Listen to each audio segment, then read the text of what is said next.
This is You've Already Been Hacked, recorded on 31 July 2021.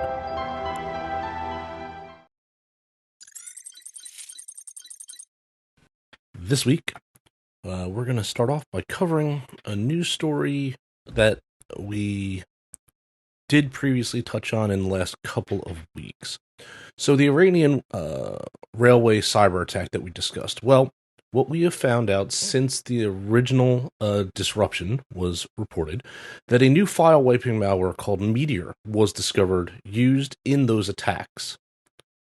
What we found is that threat actors were displaying messages on the railway message board stating that trains were delayed or canceled due to a cyber attack. Some of the messages told passengers to call a specific phone number for more information, which is in the office of the Supreme Leader.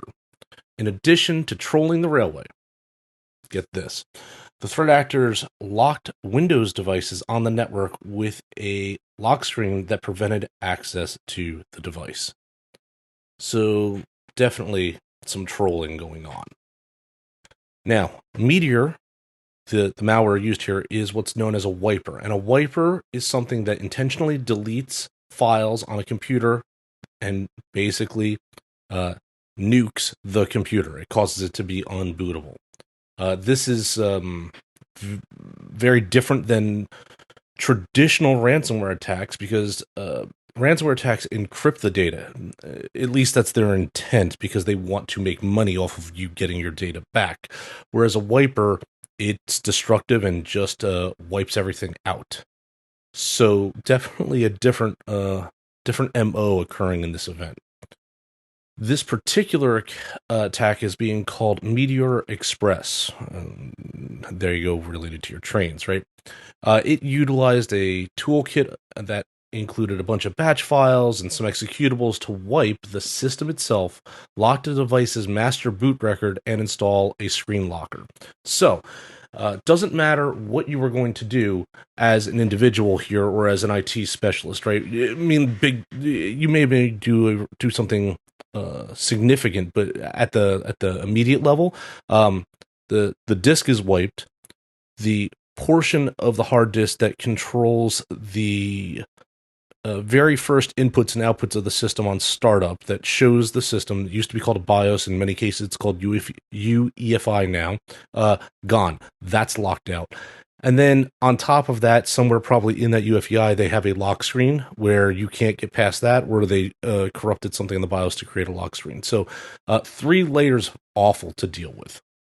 And it was rather sophisticated, right? So to start the attack, the threat actors extracted archive files, in this case RAR files, that were protected with a password. The password was hack email. The attackers then added these files to network shares that were accessible to the rest of the computers on the railway's network, so that they could move from computer to computer, system to system, do all that pivoting we've talked about in the past. Excuse me. The threat actors then configured Windows group policies to launch a batch file that would copy various executables and other batch files to local devices and then execute them there, almost like creating a worm of sorts. As part of the process, the batch files would go through the following steps. So the forensic analysis on this that's been done has been really great already. It would check for Kaspersky antivirus specifically to see if it was installed and terminate the attack if it was found. That's interesting. It would disconnect the device from the network. It would add a Windows Defender exclusion to prevent the malware from being detected, extract various malware executables and batch files to the system like we discussed, clear the Windows event log for the time period of which the activity was occurring, delete a scheduled task calls analyze all under Windows Power Efficiency Diagnostics, use sysinternal sync tool to flush the system cache to the disk, launch the actual executable, the MBR locker, the master boot record locker, and screen locker on the computer. Now, interestingly, all of these are Windows executables. So everything was happening at a high level first. And then when it was completed, the device would be unbootable. Its files were deleted and the screen locker installed that displayed wallpaper backgrounds before the computer is rebooted for the first time. So, in Windows, you know how you have some systems have a customized image above that little rotating dot dot dot box. That's what they're talking about there. And at least at the time of the printing of the articles that I found for research, the actors in this case have not yet been identified. There are some groups that may fit the picture, but there's nothing that confirms that those groups are tied to it, and those groups certainly haven't announced any responsibility for it.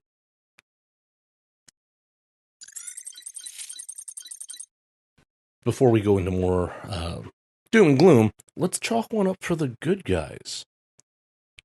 With the support of Europol, Polish authorities have arrested 2 individuals committing black box attacks against ATMs, also known as jackpotting. The criminals were connecting electronic devices to the cash machines and remotely forcing them to spew out cash. Every hacker's dream. The 2 suspects were both Belarusian nationals and were arrested in Warsaw the week of July 17th. The investigation uncovered the criminals had committed dozens of attacks against ATMs in at least 7 European countries, stealing approximately 230,000 euros. Interestingly, the criminals did their homework and were always targeting the same model and brand of ATM. This was not just a software-driven event. They had to do some physical stuff, so the criminals would gain access to the ATM wires, drill some holes, or melting parts in order to physically connect their machine to that machine to a laptop, which then they used to relay the commands that caused it to dispense all the cash that was inside. So they had done a lot of homework first to know the ins and outs of how these things worked, which is probably why they were going after a very specific brand and a very specific model. Europol has been working closely with the ATM manufacturer that was targeted by these criminals and making the link with different law enforcement authorities involved in the investigation so that they can get the word out, but also try to see if there's some way they can fix this moving forward.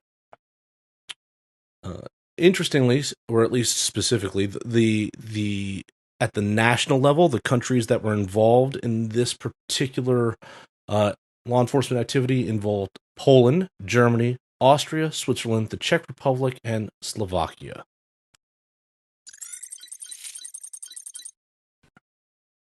Well, because releasing hack information is timely and relevant to those that could be impacted, the University California San Diego Health explains that an attack that occurred between the 2nd of December 2020 and the 8th of April 2021 exposed personal information, including full names, addresses, dates of birth, email, social security numbers, and the date and cost of medical services for multiple people related with UCSD Health.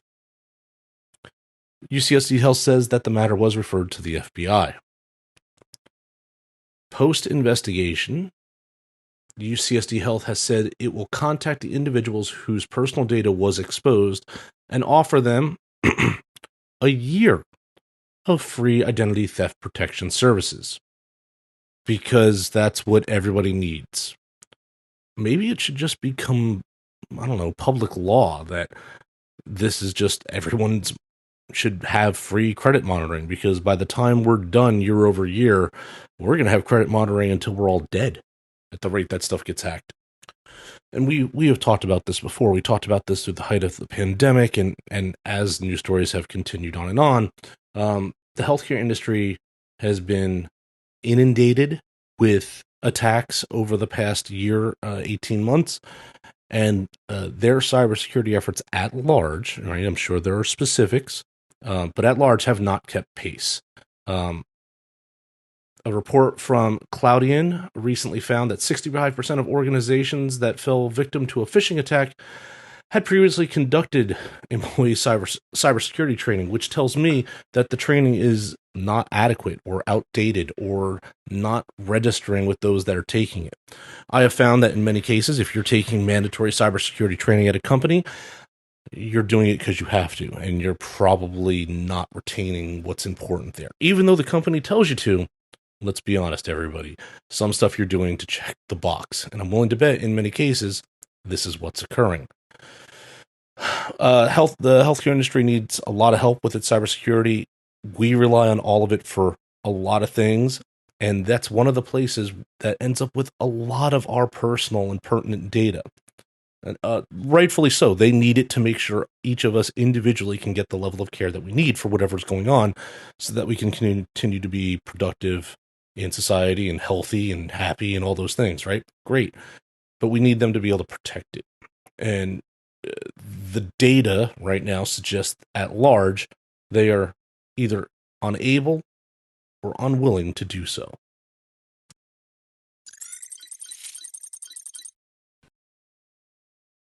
So, this past week, Florida's Department of Economic Opportunity, or the DEO, disclosed a data breach that affected its unemployment benefit system.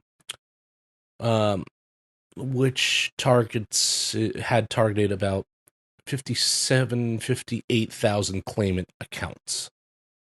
That's wonderful.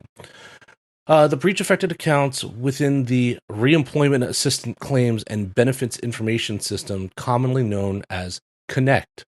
Officials wrote in a July 23rd letter to those that were impacted. Personal information may have been taken off of the DEO's Connect system between the 27th of April and the 16th of July, when officials reportedly learned of the incident. That is a long time for someone to be mucking around in personal data. Information inside of the accounts that could have been, and let's face it, probably was accessed is Social Security numbers, driver's license numbers, bank account numbers, claim information, and other personal data, including addresses, phone numbers, dates of birth. Well, there go your identities there. The attackers may have also had access to the PIN used to access the Connect account. The DEO says that it has proactively locked all Connect accounts and improved PIN security controls and its network security systems in response to the incident. Don't know how it's proactive to do this after you've already been attacked. It advises those affected to monitor their credit accounts for unauthorized activity. But if you notice, they're telling them you have to monitor it. They're not even offering it. I don't know if that's a smart thing, can't afford it thing. I don't know what's going on there, but have fun, people. You're on your own.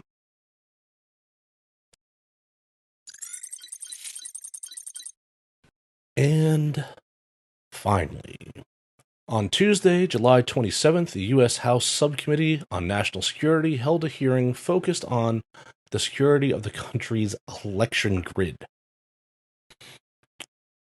In testimony from federal officials, the lack of adequate security features in critical electrical grid equipment, including high-power transformers, that are made in other nations, pose a serious U.S. cybersecurity threat.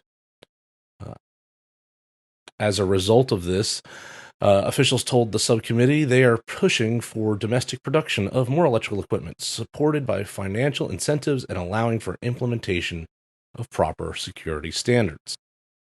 Commenting on the grid's resiliency, Joseph McLennan, director of the Office of Energy Infrastructure Security at the Federal Emergency Regulatory Commission, stated, "The electrical industry does operate on an N-1 contingency, which means that it can suffer the single largest contingency on the grid and continue operations and continue to provide power, which is good. However," he also noted that multiple contingencies can result in prolonged outages, which would depend on the extent of the damage to the equipment and what type of equipment was available to replace it. And the hearing went on to discuss other things such as the supply chain and what security concerns exist there, what we need to collectively do to keep pace with adversaries and to do better incident reporting. Of note, with those large power transformers that we mentioned earlier, I used to teach this in part of my class, and the lead time to replace one of those is 24 months. Think about that for a minute. If one of those is taken out for an area or multiple that feed an area, that area could, in theory, be without power for up to 2 years. That's all for the news this week. I'm your professor of cyber risk. We'll talk again soon. If you like this podcast, share it with your colleagues and friends. Your support is how we are able to continue to make this content. Thank you.